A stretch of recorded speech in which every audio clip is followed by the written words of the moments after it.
Iron Age murder mystery. Victim found in UK rail project excavation. An Iron Age skeleton with his hands bound has been discovered by HS2 project archaeologists, who believe he may be a murder victim. The remains of the 2,000-year-old adult male were found face down at Welwick Farm near Wendover in Buckinghamshire. Project archaeologist Dr. Rachel Wood described the death as a mystery and hopes further analysis will shed light on the potentially gruesome find. A Stonehenge-style wooden formation and Roman burial have also been discovered. Submerged car found in the Hudson River with human remains. Another car with human remains pulled from a waterway. Human remains found inside a car recovered from the Hudson River have been linked to the 2008 disappearance of City of Poughkeepsie resident Rohan Stefan Brown, according to the state police. The car was discovered by state police divers during sonar training on Wednesday and hauled from the river Thursday. State police Friday confirmed that the car is linked to Brown's disappearance on August 8, 2008, just weeks before he was scheduled to start classes at the State University of New York in Albany. Unresolved murder, Marlene Motzola and George Heinrich, a 60-year-old cold case.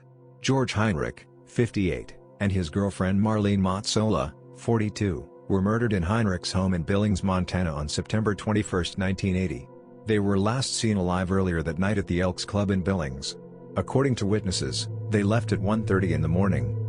Later that afternoon, Peggy Wash, Heinrich's adopted daughter, 17, found them dead in the house. They had been bound with electrical tape and strangled. Heinrich's skis were found between the garage and house, suggesting that Motzola and Heinrich were surprised by the killer in the garage or between the garage and the house. The door to the master bedroom, where the bodies were found, was damaged.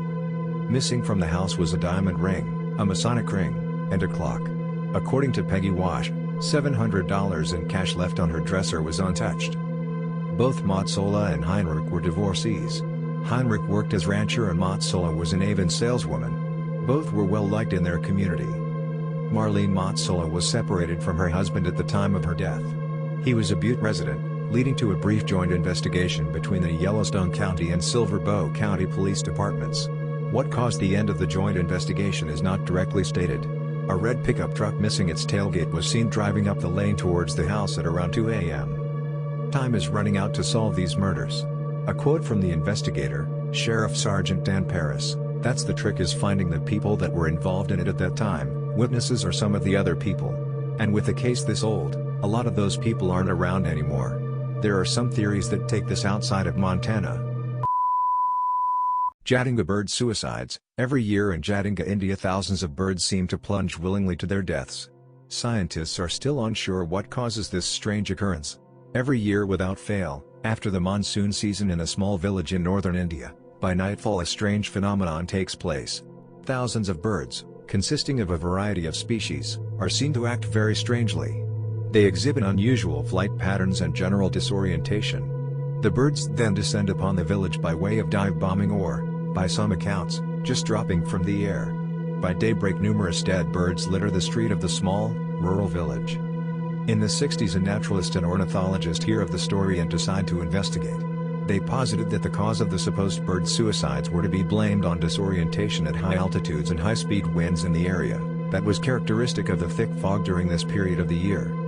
This theory is somewhat given credence by another naturalist called Sudhir Sen Gupta, who was sent to investigate further by the Indian government. He noticed that the flocks of birds consisted of mostly juveniles and that a large portion of them were not from the direct area. This led him to conclude that they must have been disturbed from their roosts and nests by the high-velocity winds. I also came across several articles that claim findings were made in regard to unusual electromagnetic abnormalities that were recorded in the area, although I must add that I could not find the original source, just references made in articles. These magnetic anomalies could theoretically disorientate the birds and even influence their central nervous systems, thus causing the unusual fly patterns and behavior. A final theory rests on the fact that the locals seem to view these strangely acting birds as evil spirits that are attacking them from the skies. There are several reports that I've read that say the villagers would often finish off the birds with bamboo poles after they've met with the ground, and even that they use big searchlights that they place on the surrounding mountains, to attract the birds, so that they can hit them out of the air, mid-flight. The only reason I could think of that they would do such a thing, other than thinking they are evil demons, is to later claim that birds are just doing it on their own and as such attract potential state and tourist attention to a village that could dearly use the support. Even if discarding this, granted, rather out there speculation on my end, the village seems to have attracted quite some interest in the last decade. With several YouTube travel vlog videos showing off the town with the suicide birds and even a bird sanctuary opening. I found it very strange that despite this flux in tourism, no actual good footage exists of the phenomenon actually in action. Nevertheless, this whole thing was really interesting and I was initially surprised I had never heard of it. Would love to discuss this further with all of you and see what you think.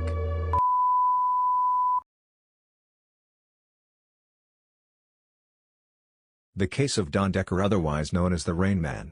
Don Decker was 21 when he experienced a paranormal event in his life that continues to baffle both experts and skeptics to this day.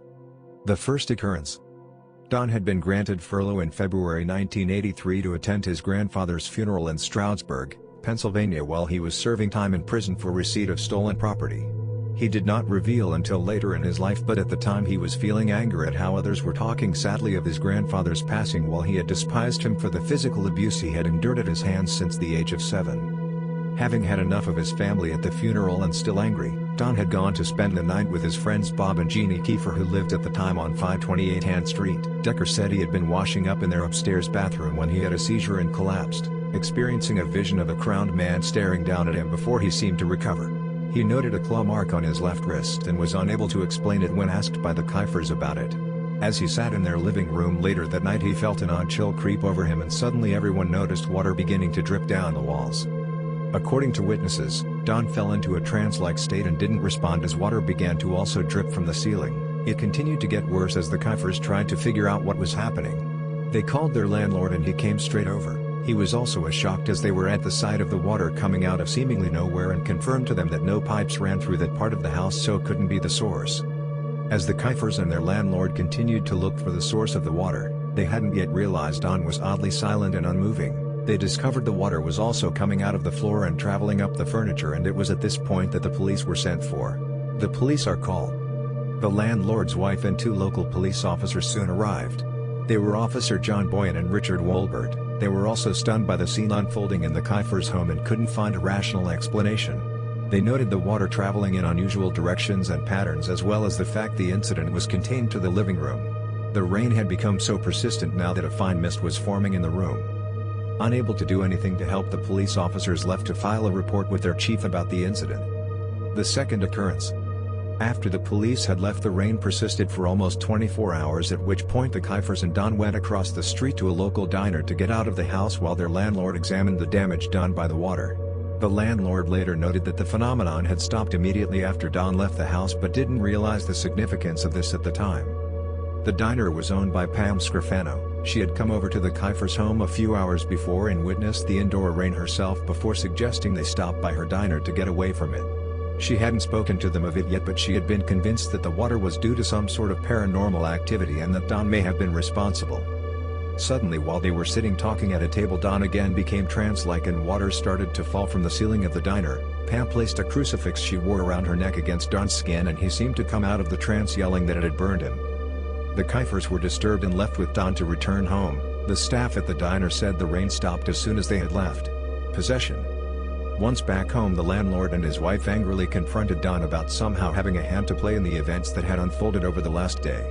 Suddenly Don seemed to drift into the trance state again and levitated off the ground, startling everyone present as pots and pans hurtled at them and Don was suddenly flung against the kitchen wall. This convinced many that something demonic was occurring. The police returned. By now the chief of police had received his officers' reports and was skeptical of the events described to him.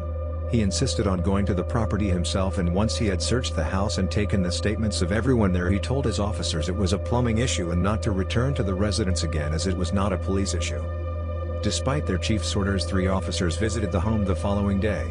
They interviewed Don, who didn't seem to understand what was going on.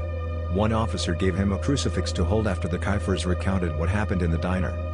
The cross burned Don's hand and was still hot to the touch when the officer tried to pick it up from where he dropped it. The rain began again, this time in the kitchen, as Don seemed to drift into unconsciousness and levitated again in the presence of the 3 officers and the Kiefers. He was hurled against the wall again, and upon being helped up by the officers, they noted large fresh claw marks on his neck. Welcome to BMG All Communication. Please press 1 for BMG International FCCO, press 2 for Alba Wazel. Press 3 for Althea. Press 4 for Golden Ring. Press 5 for Movie Star. Press 6 for BMG General Trading, or press 0 for assistance. Thank you. He went on to perform a longer and more intense exorcism than had been performed by the preacher weeks before. The rain and smell soon stopped, and after this never again appeared. Possible reasons. Skeptics believe that the entire event was a prolonged hoax carried out by all involved with the hope of becoming wealthy from selling their story. This would mean the police chief, various officers, a prison warden, guards and multiple unrelated witnesses would have to be willing to all keep silent about it being a hoax. People who believe this was a genuine possession or paranormal event believe that the physical abuse Don later spoke of suffering at the hands of his late grandfather may have caused the unusual occurrence or indirectly brought it about through the stress and anger Don was feeling. One skeptic suggested a phenomenon known as ice damming was to blame. He indicated that ice melting on the attic and roof of the Kiefer house could have produced leaks that would explain the internal rainfall. This theory doesn't explain the later incidents at the diner or prison, however. Later developments. Don was later charged with arson in 2012 in an unrelated incident. For many, his criminal record makes his story less believable. The Kiefer house has since been demolished, though no one else ever reported paranormal activity at the property before or after the events surrounding Don Decker. The case is still believed by many to be one of the most irrefutable paranormal events in history due to the many witnesses and documentation of the case. Here are the top 10 richest people in the world. Rich List 2020. Number 10. Steve Ballmer, former CEO, Microsoft. Number 9. Mukesh Ambani, CMD, Reliance Industries. Number 8. Sergey Brin and Larry Page, co-founders, Google. Number 7. Carlos Slim Halou, Mexican businessman.